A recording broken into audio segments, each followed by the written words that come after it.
Alright, the first thing we're going to want to do is go home and hit OK for settings. We're going to first check, make sure we're in thermal transfer mode and that we have gap for the media type.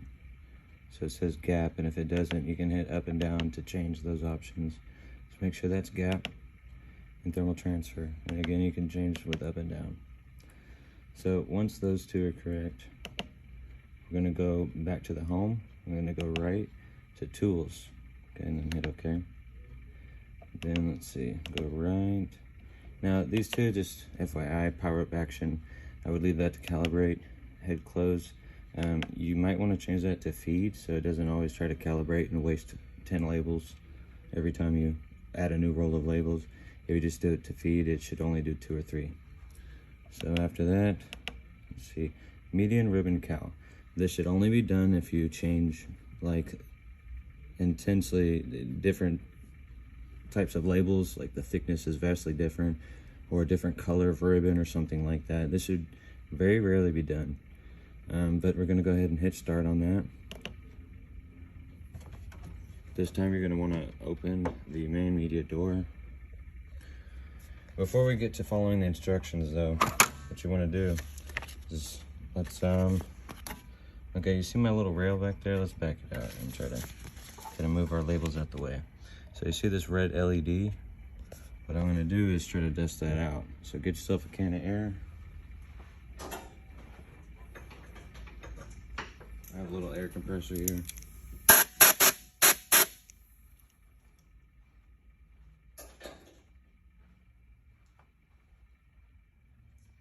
So yeah, make sure that's dusted out. Once the printhead is open, we're just going to slide our ribbon out the way. Okay, I'm sliding it off the track and pushing it out to the side here. Now, right now it says load backing, remove ribbon. What it means by backing is it just wants the wax paper, so we're going to peel some labels off.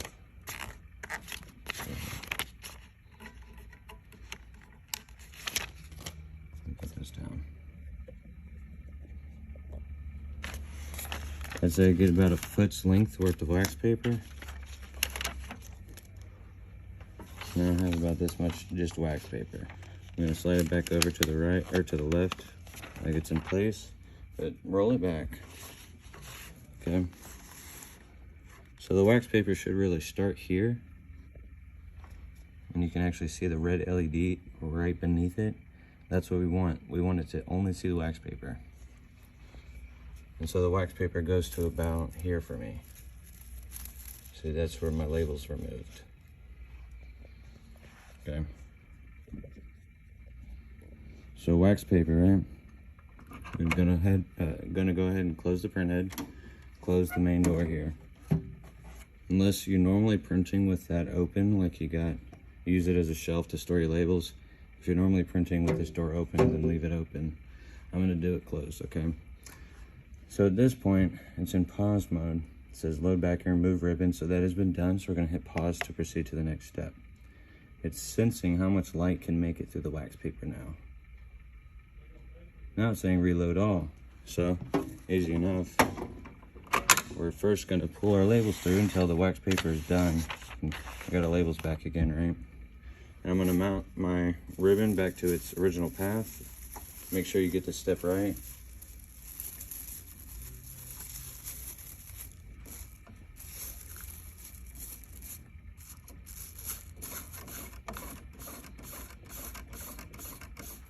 So essentially it's in a condition where it's ready to print.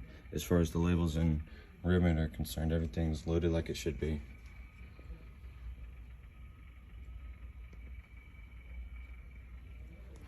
I want to make sure my guide is positioned right. Trying to get a little yellow knob back to keep that label from dancing around left or right. Close our printhead. Close my main media door. Hit pause. It's going to feed. It's calibrating how much light is making it through the ribbon, the label, and the wax paper now. The distance between labels, and it's teaching the printer the conditions of what it's like if your labels run out or if your ribbon runs out. And so you have to follow these steps exact. Okay, so we do not have any air condition, otherwise the supplies would be blinking. It's only in pause mode, so we're gonna go hit home, back, and pause, and it's ready to print. You can test by just hitting the feed button. You notice my stopping point's a little different.